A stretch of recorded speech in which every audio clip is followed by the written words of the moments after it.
Assalamu alaikum and a very good afternoon, ladies and gentlemen. I hope this finds you in the best of health and spirits. I was recently, of course, I welcome you all on yet another episode of Perceptive Learning Zone. I'm your host, Mohammed Hamza Nasser, and today I'm going to have another career counseling session with you in which we discuss some important queries and concepts that are coming primarily from you guys, right? So I have actually been approached by some people to talk a bit today about Finland's education system as well as about IEC. If any of you have heard of it, it stands for International Experience Canada, a sort of an immigration program. So let's talk about one by one. I think it's better if we just start talking about IEC first. So IEC stands for, like I said, International Experience Canada. And it is a program that is designed to create reciprocal travel and work opportunities for youth between Canada and other countries. It offers young adults like who are typically in the ages of 18 to 35 the chance to gain valuable work experience in Canada while exploring the country. Um, your IC program, it basically has three categories. The first category is called working holiday, which is sort of an open work permit that allows you to work for almost any Canadian employer to support your travels. Then, secondly, you have an international co-op, also known as an internship. So that is basically targeted work experience in your field of study, and this requires a job offer basically from a Canadian employer. And thirdly, if you talk about young professionals category, in which basically professional work experiences, sort of aligned with your career goals, and this also requires, obviously, like I said, a Canadian job offer.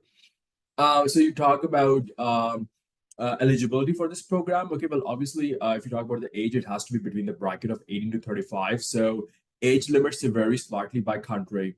If you talk about citizenship, you need to be a citizen of a country with a youth mobility agreement with Canada. Okay, you guys can reach out to me. I can share that list, list of countries which have a youth mobility agreement with Canada. So if you guys fall in that category, you are good to build these schemes. इसके अलावा it depends, obviously, like I said before, on your country of citizenship, and you might have additional criteria like a valid passport for a certain period, proof of funds, medical exams, etc. Um, some people also ask about the fee.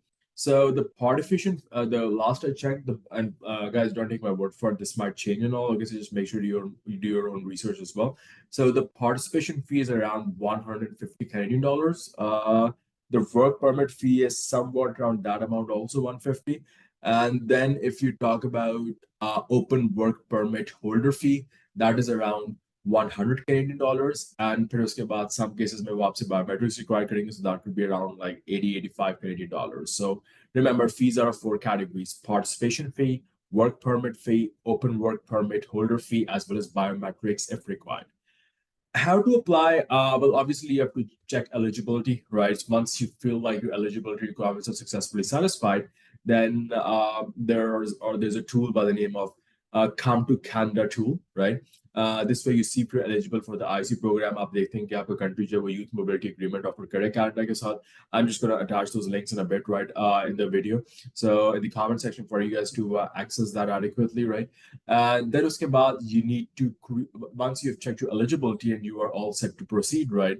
Then you have to create a profile. And when you talk about creating a profile, you will actually need a GC key account or a sign-in partner to create your online IC profile. Okay. उसके बाद once you get a GC key account or a sign-in partner से आपका online IC profile बन जाए, then you get it in the pool, you complete your profile, and you enter your country's specific IC pool. Pools open at different times throughout the year, so the next thing would be to wait for an invitation to apply. Okay. Also known as ITA, invitation to apply. So getting an ITA, fellas, that is the key step. Okay, so if you receive one, you will have limited time to submit a full work permit application. And obviously, last stage is the submission of the application. So just make sure you pay your fee and you provide all sorts of reporting, all sorts of supporting documents that you've basically been asked to do so. Okay. I'm also asked this question, when to apply. I would say that IC pools, they typically open several times a year, okay? There are no set dates and the timelines can vary by country, so just make sure you keep an eye on the IC website for announcements and updates. I'll share that link as well. So after that, there's normally like another question at this stage, and that is, can you talk a bit about the Finland education system for international students? And I'm like, of course, be my pleasure. So the very first thing that we're going to talk about is tuition fee. Okay, so if we talk about the tuition fee for Finland, right? So obviously you need to understand there depends, right? So if you are a student from the European Union or the EEA countries, or if you're a Switzerland citizen, then for you guys, public universities in Finland are absolutely free. I repeat, if you are an EU or an EEA or a Switzerland citizen, public education in Finland, it's nil cost for you.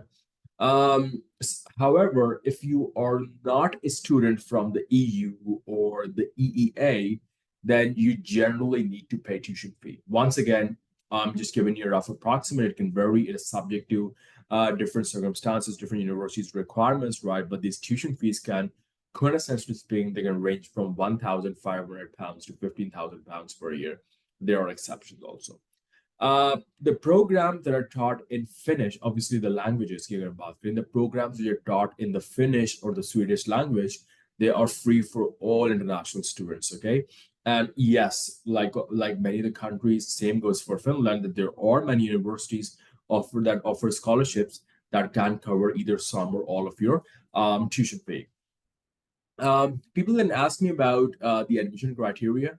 And I would say, as far as admission criteria is concerned, firstly, there's something called the academic qualification. So, obviously, you will need a strong academic background that is typically equivalent to a Finnish upper secondary school diploma or higher.